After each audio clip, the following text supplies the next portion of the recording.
Coming up next on Insights on PBS Hawaii, is public school reform working for Hawaii students?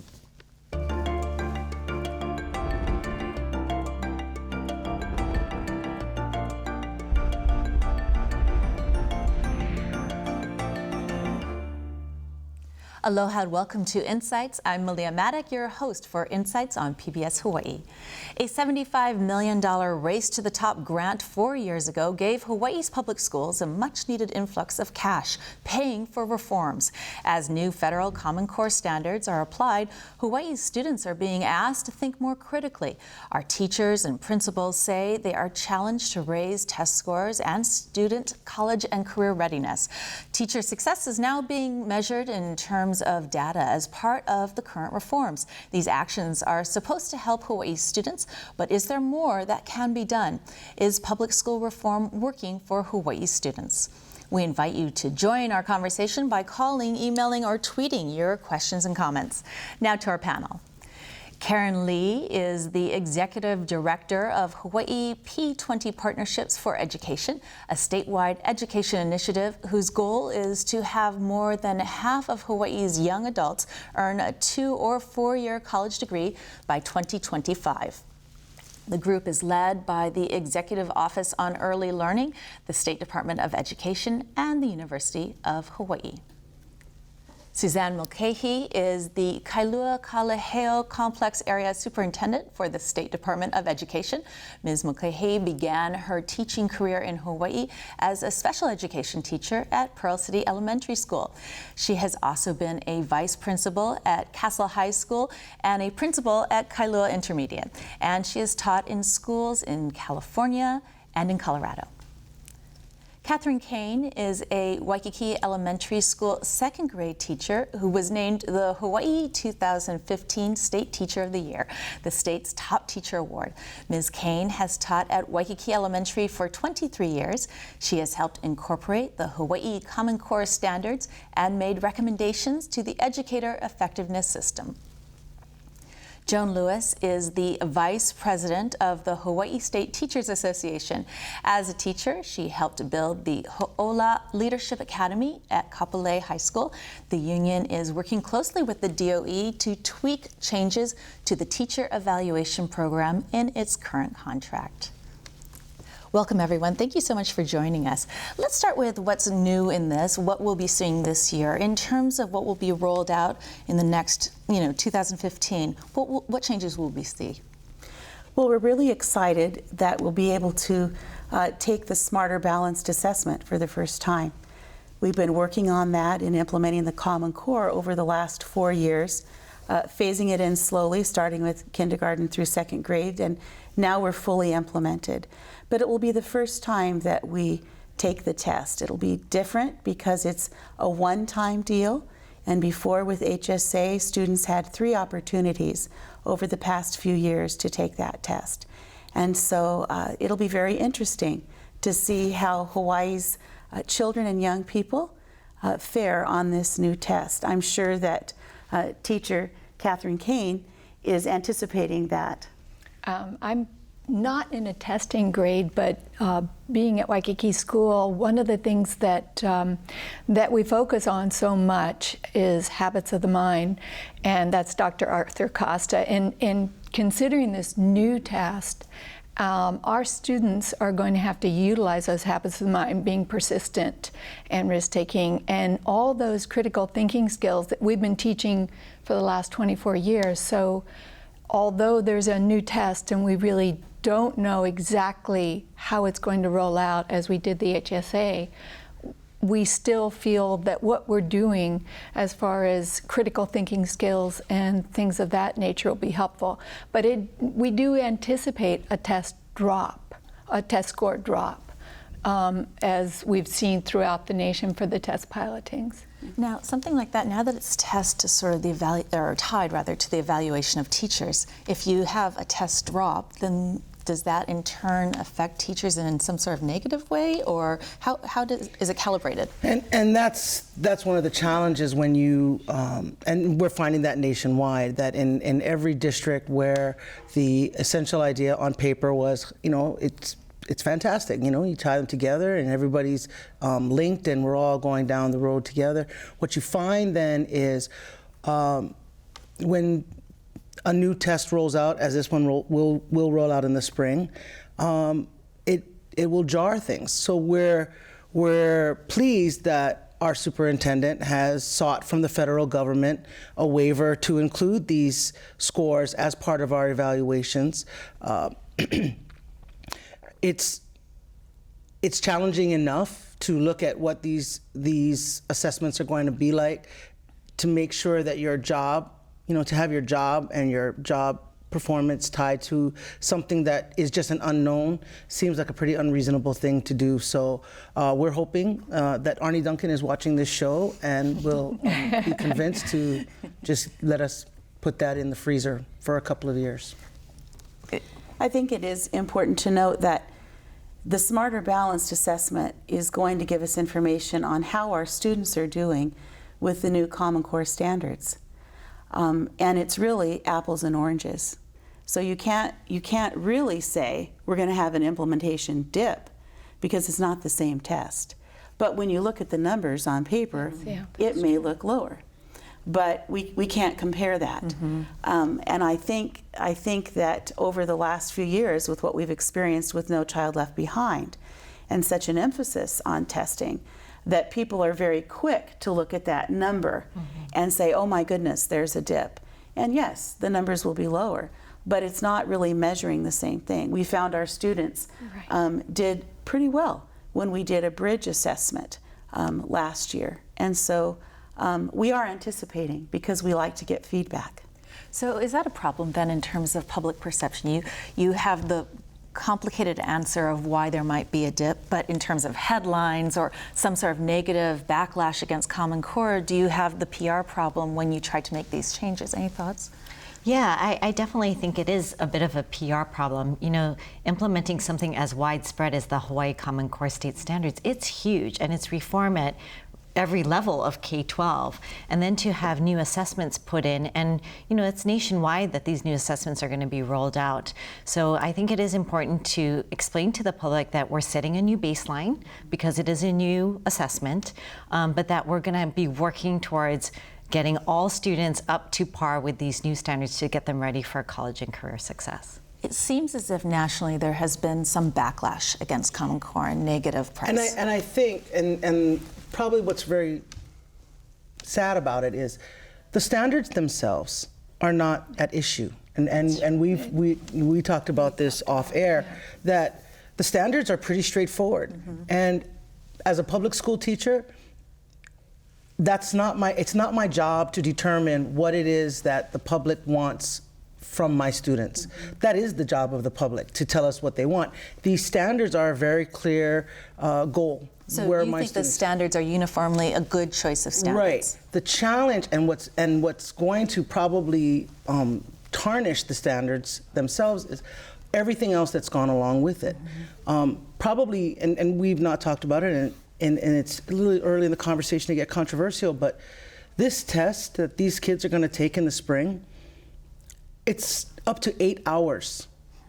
That's a lot of time dedicated to seeing how the students are faring in this production. Is that 8 hours over a week, or how? It's however the school is going to make that work for the students, but what you're talking about, because the entire test is online, you're talking about basically shutting down every other ancillary function of the school for this.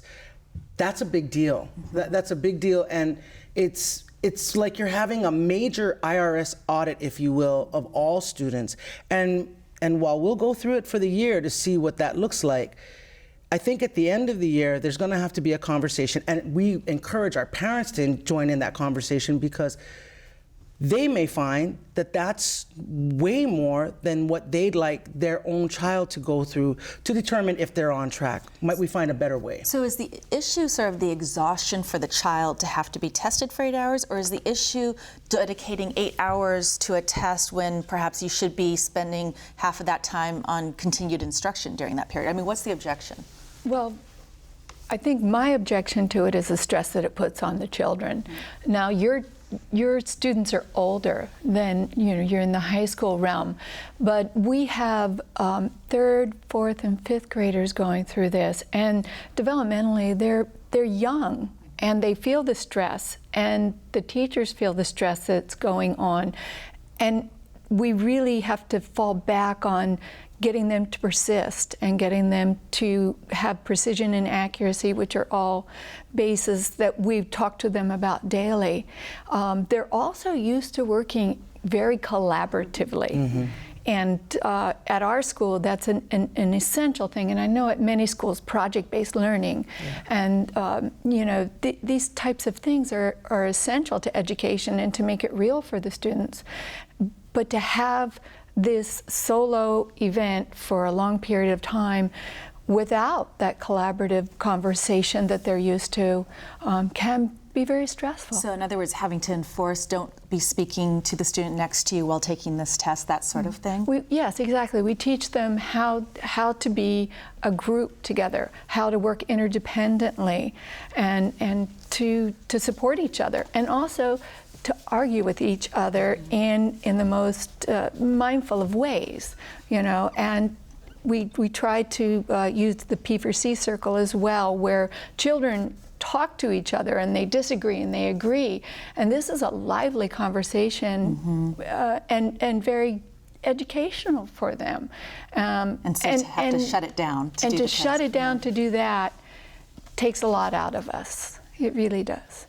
This is a question from Mike in Hawaii. Kai, what will the Smarter Balance test cover? Will it be sort of on every front of the Common Core standards, or what will the test cover? Basically, and this is what probably the other challenge about the assessment itself, reading, writing, and math. And that's really the areas that will be stressed in the assessment. And that sort of doesn't give any real credence to, and these are the kinds of things that Catherine is talking about. Where's the arts? Where's the social studies? Where's the music? Where are all these other things that are as valuable, if not more so, to certain students in helping them really unlock their academic potential? Where are those things going to be assessed? I just wanted to say that my understanding of the Smarter Balance assessments, though, is that it's not like your normal ACT or SAT that we all took for college entrance. It's a very different type of exam. For one thing, it's online and it's computer adaptive. So as students progress, the questions get harder, and if students can't answer, then they kind of stop where they are. But they help, I think they will help teachers really assess where students are, what they're able to complete and finish and know as they move on, to the next grade. And it's the same for the college level as well. At the University of Hawaii, we've been talking about using the 11th grade assessments for placement into college level work. And that's going to be very valuable to us. The other thing about the Smarter Balance assessments is it's not all sitting down and writing your answers, filling out bubbles. My understanding is that in the middle, there's a part where students stop and they do some project-based learning. As a class, and so I think it will be different than what we're all thinking of. My understanding is that at many states and probably at many schools, they're not taking the test all in one sitting. I would not want to take a test for 8 hours in one sitting. So schools will be spreading them out depending on the school. And everyone will have to determine. Here's a comment. Common Core is not federal, crafted by educators and state leaders by states. Could you talk a little bit about just what is the status or overview of where this is coming from? Yeah, that's actually a great question. Actually, in your intro yourself, you talked about federal Common Core. A lot of people think that it's federally mandated, and it's not. It's really coming from state governors who realized that students were not, as they cross county or state lines, were not in sync with each other, were not in alignment. And also educators who realized that we need to raise standards in order to prepare students for their next step, whether it's college or career or back to the community. And states opted in voluntarily to decide whether to adopt the Common Core state standards or not. We were an early adopter as a state, and so we've had a little more time to implement, and so we'll see. It seems as if, again, we talked about the backlash to Common Core. Some people have tied that backlash to sort of an anti-Obama backlash, some sort of political backlash. So is that a misconception on their part that is tied to one president versus another? I think it's and it's not going to go anywhere. Interesting, if you're going to bring Obama into this, the one cabinet member that has never left his side is the current Secretary of Education. So I would imagine if there was real contention about it, he'd have moved on by now. So there may be chirpings here and there, but I don't think that this is going to be something that's laid at any one president's doorstep. In terms of this, compared to No Child Left Behind, as educators, which do you prefer of those two systems, if you will? Any thoughts on which was preferable or is preferable? No Child Left Behind versus Common Core. Well, I don't think we can compare that. No Child Left Behind, the department has a waiver, and so we have different criteria than we did, and I'm pleased about that, because No Child Left Behind, with regard to reading, was very basic, decoding and comprehension. And Common Core is much more robust. And thankfully, the English teachers should be rejoicing, because English language arts is not just their responsibility, but it's presented in an interdisciplinary way with anchor standards that go across all curricular areas. You even write in math now, which if I had written in math, I probably would have understood it a lot better, because I was just doing what the teacher said to do, and I couldn't really explain why I was doing it. And if you can't explain why, it's really hard to apply it. But let me just give an anecdote of what's happened. I was just visiting 8 of my elementary schools a couple weeks ago with my staff, and I went into a kindergarten classroom where I saw kids before Christmas reading to each other and writing. And one student said, "I normally write 1 page in my composition book, but I have more to say." And I said, "Then turn the page." And he did, and he continued writing. And I went to the next table, and they said, "We're taking notes like a high school kid would."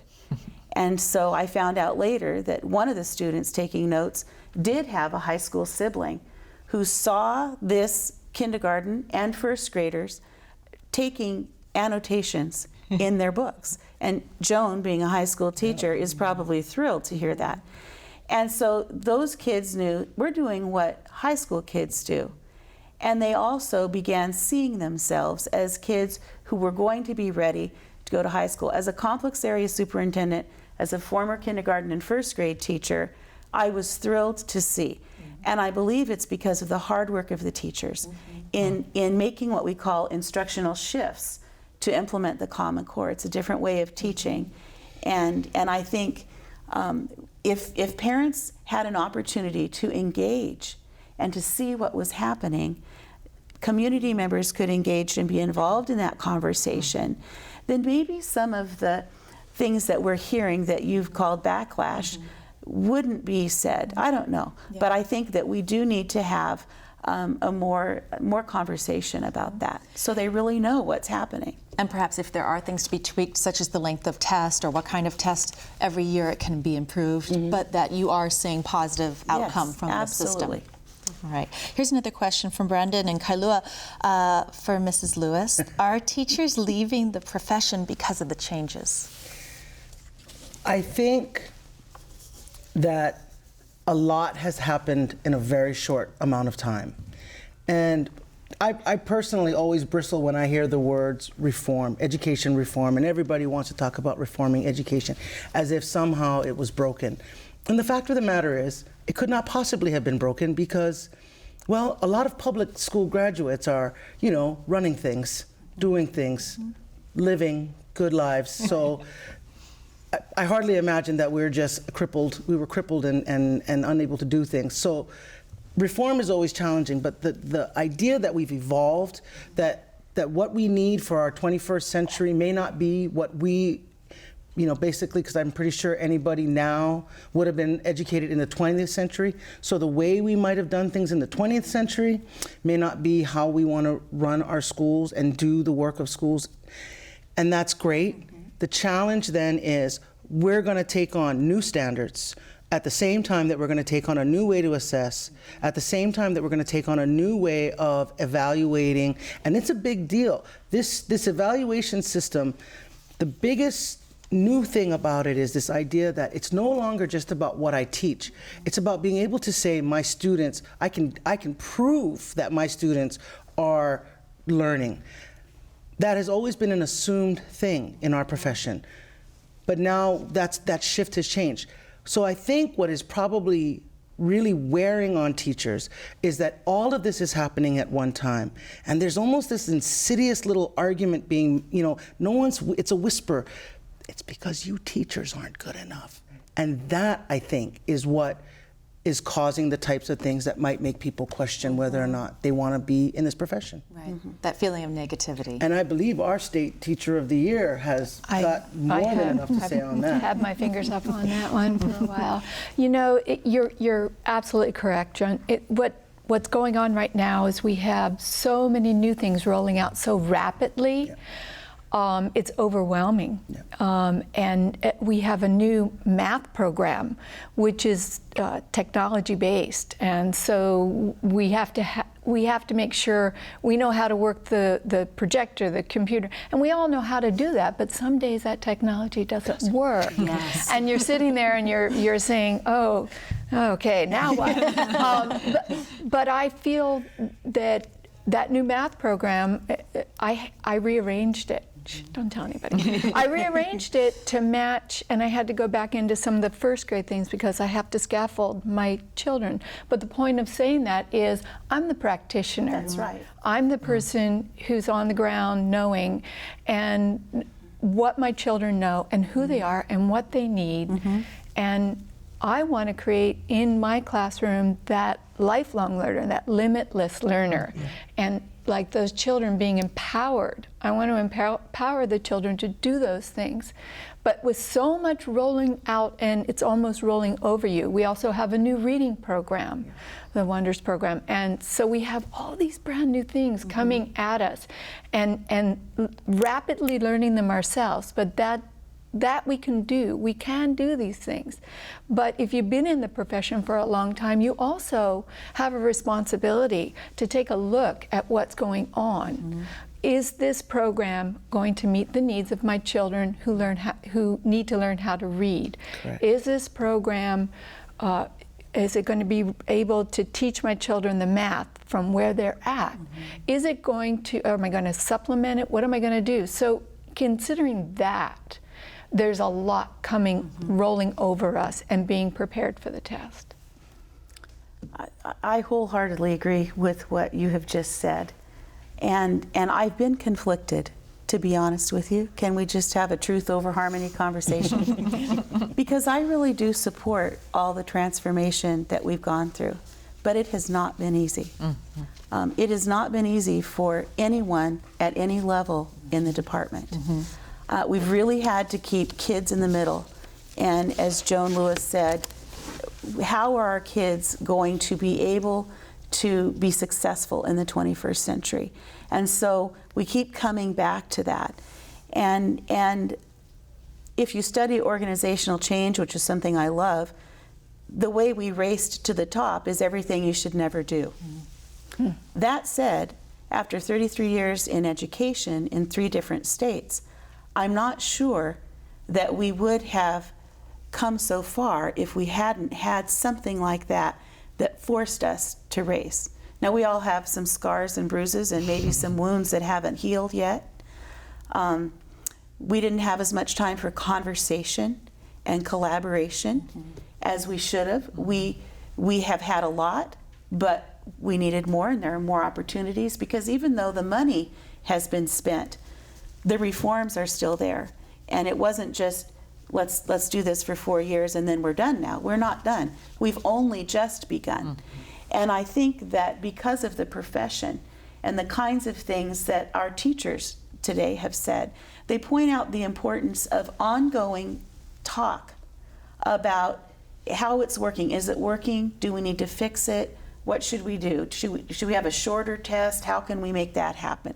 Should we adjust the evaluation system for teachers? How should that happen? And then do teachers have an opportunity to voice which elements of this they thought worked and which might not? Absolutely. As a teacher, I volunteered to pilot the SLO. SLO? The student learner objective that we have to do as part of the evaluation plan. Sorry about the acronym. But for me, I spent a year doing that, and I really wholeheartedly jumped into it. And I worked hard. I took 6 days away from my children in my classroom. But when it got to the end of it, I thought the recommendations that we left them with, I didn't see a lot of it coming out. I didn't see the format coming out. So yes, we do get a say in it. Another time when they held a meeting and they, in the middle of all the changes, and Ron Nazoy, he's excellent, and he was there at the meeting, and I was really kind of sad more teachers didn't show up, because he was there and he was ready to talk and he was ready to listen. He had people in the back taking notes about what we thought. And I think as part of that, the evaluation system has changed because of people listening and people talking. There's been lots of surveys put out too. And I'm sure, Joan, you've voiced some of those things too. And we board did. Meetings. And so what our teachers went through last year was basically, and I'm not sure why I'm on the IRS kick, but it was like a major audit in every possible way. What was the students, opportunities for students to give feedback, obviously our administrators to give feedback, personal reflection. Basically every teacher was asked soup to nuts to do every possible thing that reflected the profession. And 98% of our teachers were effective or better. So I kind of think maybe we could do like a 1040 EZ version of that, maybe going forward, because you did this big audit, and let's move forward, because that's just one of the pieces of what we've got to do. So we'd like to be able to move into the things that we take what we've got and be able to apply directly to where we want to work with our kids. All right. And so we did that, right? We did adjust that a little Absolutely, bit yeah, because it of was the adjusted. feedback, which we really depended on in the joint committee when the department went with HSTA. So it is a conversation. Yes. So this is I happening. hope it's a process. All right, tonight we're asking, is public school reform working for Hawaii students? We invite you to join our conversation by calling, emailing, or tweeting your questions and comments. Call 973-1000 on Oahu and 800-283-4847 from the neighbor islands. And we do have a lot of questions. Let's get to them. From Jensen Ball, how do some of you feel technology in general, besides testing, will play a critical role in changing classroom instruction in the near future? Example, schools moving towards one-to-one digital devices. What are your thoughts on that? In university education, that's got to be a big issue, huh? I don't know a whole lot about that initiative. I've heard a bit about it. I know that some of the schools that have done an amazing job at implementing the new technology and devices that every child is getting. In particular, I'd heard about Ke'au Elementary School doing a great job of this. I think people don't realize that implementing something like that is incredibly difficult, because you can't just slap laptops or devices in front of kids and hope that they use it in some meaningful way. Teachers have to have a tremendous amount of professional development on using it appropriately for their child's level. But my understanding is that these children now come out with a brand new way of thinking about technology and using it for their benefit. We have not yet seen the impact on the college level or the career level, but I'm really excited to see that. Any other thoughts on technology? I think that, again, if we're talking about 21st century learning and 21st century expectations, technology and the infrastructure that supports the technology, that has to become a priority for the state. And I'm not just talking about the devices. In some places where they make rural areas are able to get bandwidth, that's the kind of thing that we need to be doing. And as a state and as a state system, we can be doing that because it's a matter of making sure everybody's comfortable with the technology. Because if all I can do is just find my own little email, I'm not really going to be a lot of use to my students in that. Our students are natives. Yeah, They're natives. I'm like a tourist in the technology. So one of the things I have to do is just stay a step ahead of them and find how it applies to them. But I think technology is fabulous, and I recall prior to being having the internet in my classroom, a parent offered me a gift for my classroom one year, and I said, buy me a modem.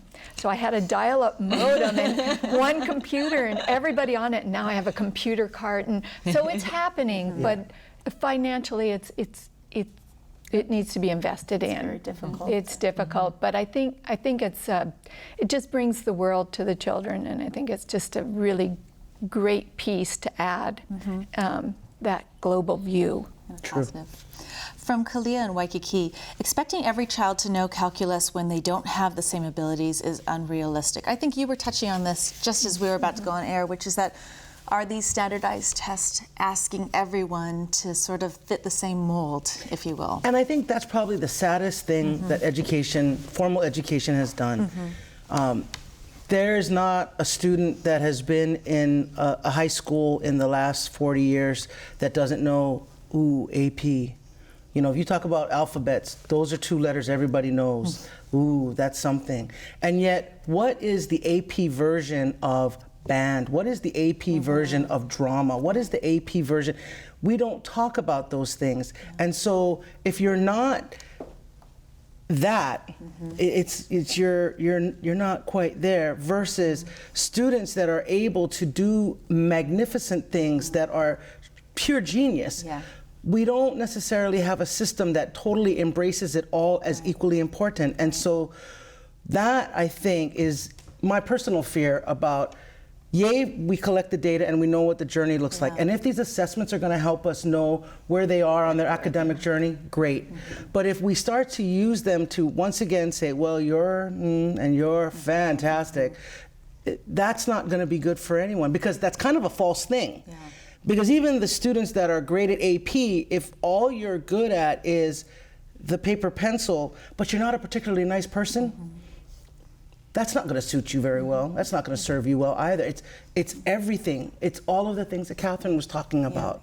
They need it all. And I suppose that's the sort of thing that as a teacher, you want to support all of those things that don't show up on the test. Absolutely. And yet your performance is just being judged, if I'm understanding correctly, on the test. And that's got to be a little frustrating. Because it's so limited.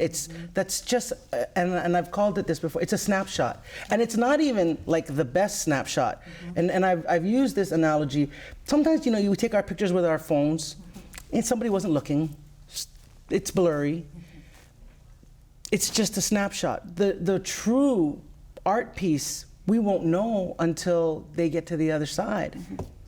And not only is it a snapshot, but it's only one piece of what will make a productive, successful young person who is able to choose to do anything they're passionate about without any doors closed. I don't want any of our students to have to do something by default because it was the only thing left.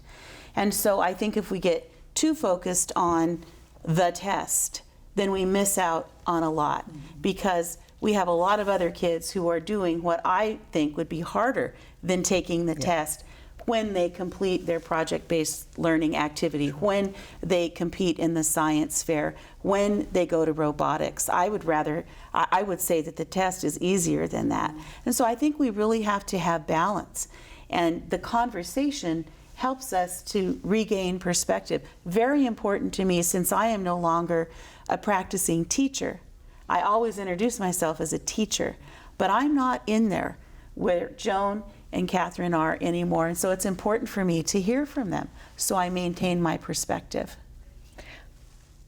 For me, recognizing creativity, recognizing so much more than the test, and what's going to happen to that child is they're going to do well on a test if you can bring it to their style of learning, if you can recognize them, if you can show them that learning is limitless and learning is fun and there's a joy in learning. If you're just teaching to the test, and I hope there isn't a teacher out there who is so stressed that they're stressing their students out on top of it, I hope that they can take a step back and value the student, value the child, value who they are and what they bring to the table. Because I think that's the critical thing, because we're not going to need everybody to be a doctor. We're not going to need everybody to be a lawyer. We're not going to need everybody to be educated to be the President of the United States. We're going to need people to do all these tasks and these careers. And if they don't value themselves because they feel like a failure in school, I think success in school, setting children up for success, showing them that they're learners and the joy of learning. Yeah. Is it going to be an issue that the Race to the Top funds are ending this year? Is there any concern about that? Will it be a matter of talking to the legislature? What's in store for that, Ms. Lee? So it didn't come as a surprise to the department at all, and they've been working very hard over the last couple of years to make sure that the right reforms are the ones that are in place, and being sustained over time. And so I know from just a few discussions with the superintendent that she is trying to really establish some of the reforms that are working with some of the changes that have been made that have been mentioned here tonight, so that they are sustained. The gains in some of the NAEP scores, that's the national report card, in 4th and 8th grade reading and math have been incredible. And so we don't want to lose that kind of momentum. So will it be a matter of going for other grants, or is it a matter of just looking to sustain it through the legislature? I'm not really able to answer that, but I think part of it is going to be through general funds. It will definitely be. We will be depending on the legislature to show that education is important. And you cannot say that education is important and then not fund it. It's just impossible. So it will be a matter of... It will absolutely be. And it's 2014, almost 2015. And we are doing more with less because we're still funded at the 2008 level of funding. Yet we are doing one-to-one devices and all kinds of other things. And we don't have any Race to the Top money left. It has been zeroed out. And so we're all on our own. Yeah, it will be interesting. Let's go back to questions from Mary on Kauai. Please address learning disabled children, particularly gray area disabled. What accommodations are being made for them? You want to take that question? I think the standard, well, not standard, but the accommodations that come through their individual education plans, whether it would require more time to do the test, to be able to have someone explain as they need it. So whatever a student might need in terms of extra accommodations, that's going to be provided as well, as it has been on every other standard assessment that's given to them. I think though, and it's not even students that are necessarily identified.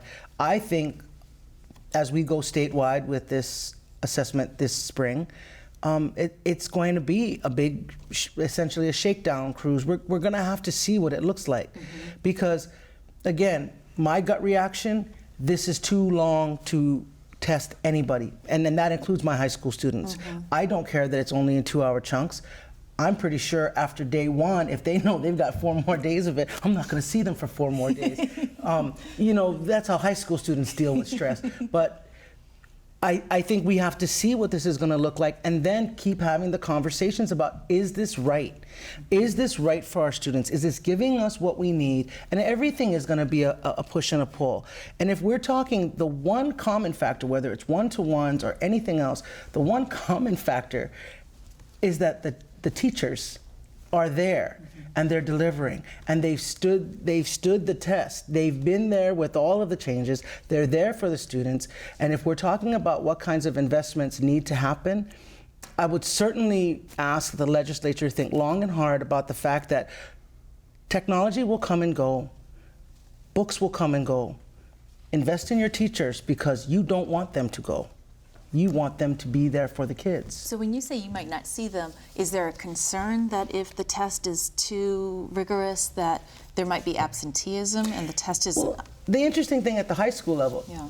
elementary and maybe middle school, they're eager. I want to do my best. At the high school level, they're thinking, and what's going to happen if I don't do it? Or That's critical thinking, actually, right? is this part of my grade? Is this part of my grade? I mean, they're asking all the hard questions, and if the answer is, well, no, It's not part of your grade. we'd like to see how you're doing, then they think, well, maybe I'll let you. So it's an interesting thing with high school students, and again, the very thing we want them to be as critical thinkers, that will sometimes come back to bite us. Be careful what you train children to do. And so it'll be interesting to see, because a lot of that is, everything is, we're just not sure. We don't know what a full rollout's going to look like. All right. From DeConti and Kalihi, a former rhetoric teacher for 40 years, how will students be evaluated for writing, composition, and essays with the test being given online? So that clash between new technology and traditional education, I suppose. Is there any concern that some of the more sort of elusive elements of English might be lost online in online testing? Well, it is not simply a multiple choice test where you just click the bubble. Mm-hmm. We're not taking what they did with paper and pencil and just putting it on a computer screen. And so there is writing. Mm-hmm. And we do have teachers who have been working on how to assess the writing and how to show that they're calibrated, so regardless of who is assessing that piece of writing, they're able to do so. I think for somebody my age, who was used to a pen and paper, it's a little bit more difficult than, as Catherine said, the natives, who are very quick to type. Now, I want them to use proper English and capitalization and grammar and all of those things, and voice, and answer the question. I don't want any of those shortcut, text spelling or anything. But they are still doing writing, and I think these two ladies have experienced more than me, since I'm not in a classroom. Yeah, they are doing writing, but I think one of our concerns in elementary is their ability to type and to think and to write and to type. And I think it's possible that it could affect their test scores, at least initially. So, trying to get the child to type and learn how to type, I don't think they find it extremely interesting, but it's And what if necessary. you're a teacher that doesn't have computers in your classroom for children to use? Then that is not, they're not going to do well on a test. Then they have to write. Now, if you're every day writing in the classroom on computer, then it's normal. When I was teaching first grade, I realized that I was saying the spelling words and having them write to see if they could spell the word. But then I was giving them a test, because we did test back in the dark ages, just not on a computer, and asking them to choose the correct word and either circle it or bubble it in. And just that switch in a different method caused the scores to go down about 20 to 30%. And so when we started giving the test each week, as it was on the other test, that made all the difference. I think it's even more important with computers and the way they're going to be taking tests as we move forward. For people out there who might not have a child in the public education system, what's in this for them? Will this system create better future employees, better workforce members, to your way of thinking? Will it improve the job candidate quality? I will tell you that as an English teacher, and I think this was actually a big push from the university as well, informational literature, adding that standard. We're very good with fiction, novels. There's probably very few students out there that don't know the woe of Romeo and Juliet, thanks to English teachers everywhere, but the informational text and their ability to process what is being said to them, how that might be biased, what the author's trying to get at, whether the author is credible, this type of, for me, that probably is the one big shining light out of all of these things, is this idea that our students are learning early on, you're going to make a statement, you better be able to back it up. And then that thing you use to back it up, you better be able to show where it's credible. That's huge, and I think that that will be an amazing thing for a society of students coming up, for society as all these students start coming forward, being able to take positions on things, and they're becoming very good at owning their positions and being able to back them up. I think that's going to be a great thing. People will like that. Or they won't, because now you can't just, swam. Well, I totally agree with Joe, and I think this new emphasis on nonfiction texts is going to be huge. From everything from reading the IRS, instructional booklets, to actually, working your coffee machine or whatever it might be. Another shift that I've seen on the math side is I've seen some of the standards as well as the assessments that will provide students with various different numbers in a word problem.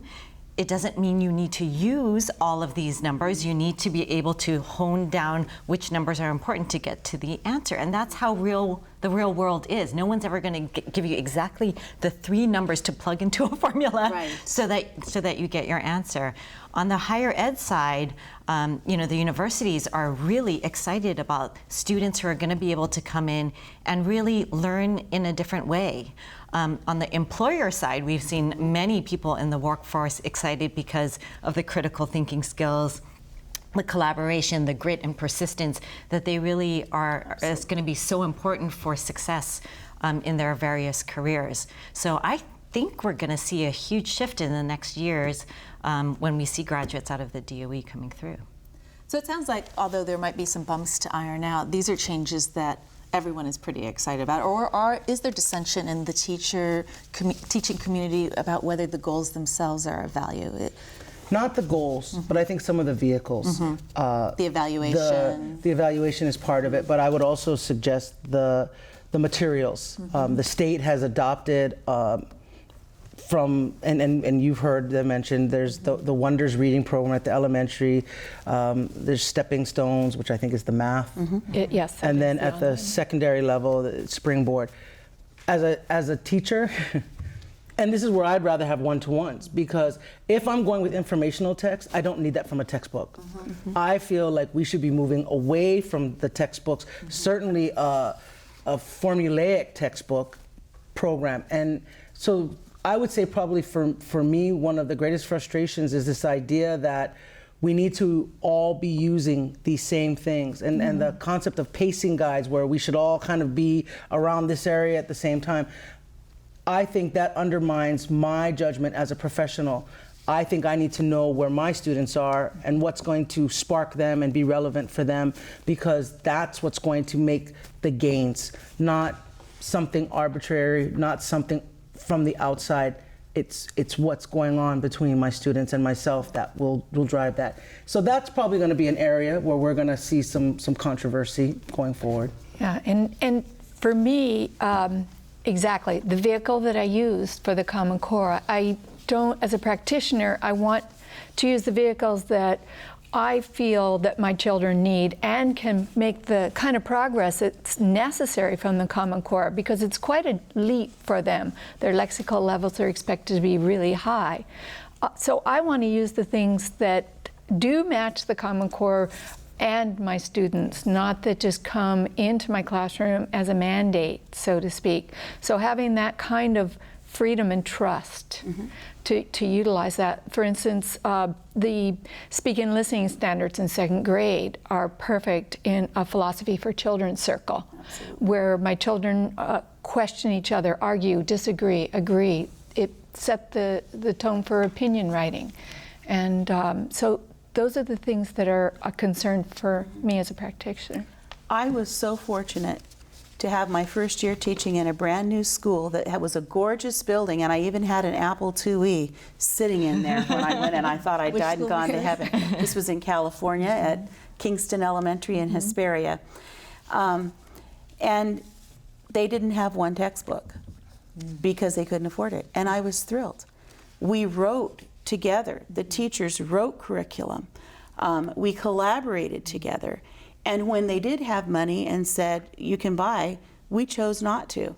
Now, that was an option given to schools, and I have a school, top school in the state in growth and achievement.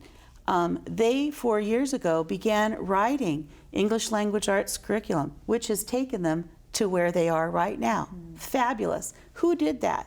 Teachers. And it was done for the kids that they had right now for such a time as this.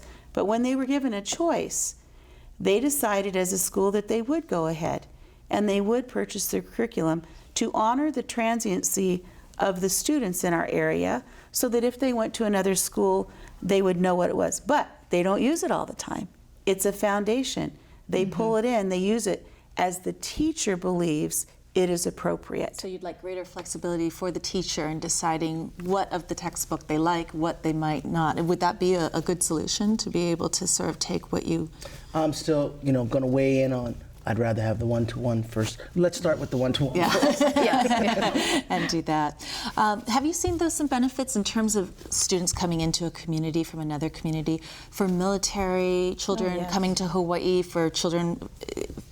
Is this Common Core, is it an advantage to have, as long as they're coming from a state that has adopted it, I suppose? I believe it will be. And in our area, we are privileged to serve Marine Corps Base Hawaii.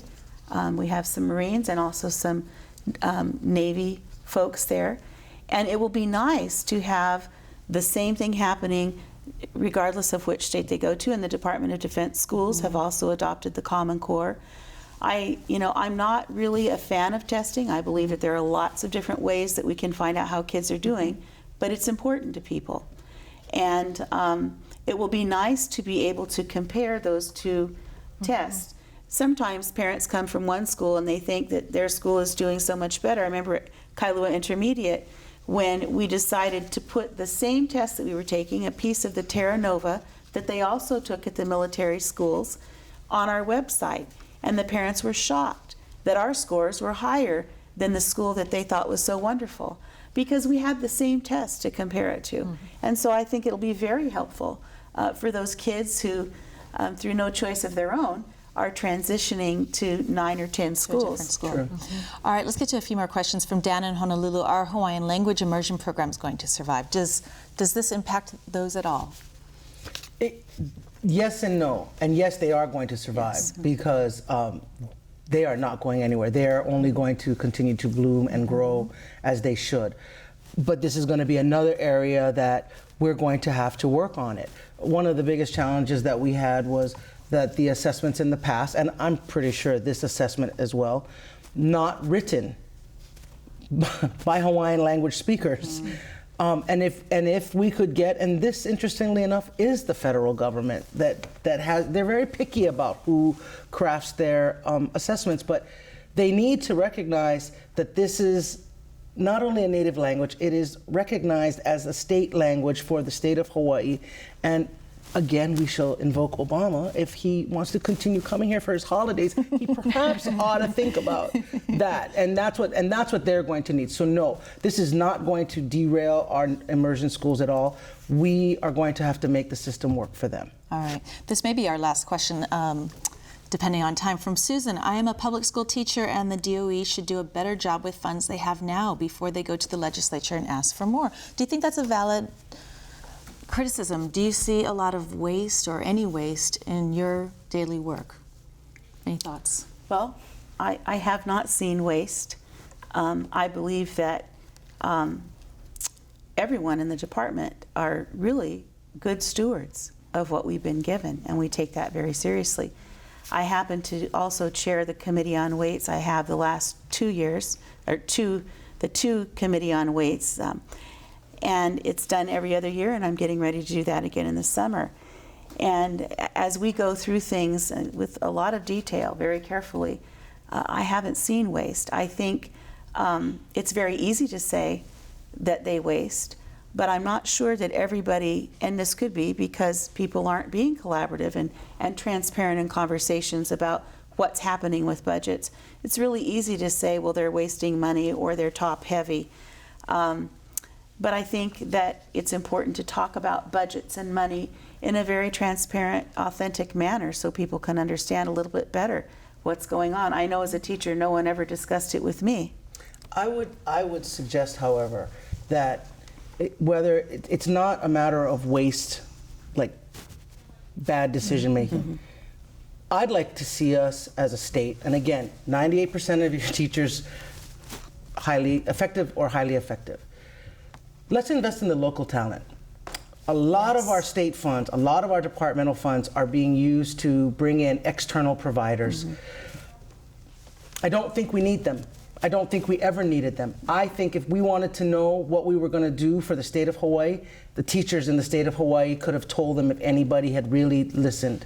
But I think right now, given where we've come, given what we've stood by, given what we've delivered, I think more than ever, if we want to talk about places where we could use the funds more appropriately, let's move away from external providers and let's invest in the type of professional development opportunities and collaboration opportunities that the teachers themselves will bring to the table to give the students what they need, because we know the students of Hawaii better than anybody, bar none. We are the people that can make those decisions, so let's invest there. Yep.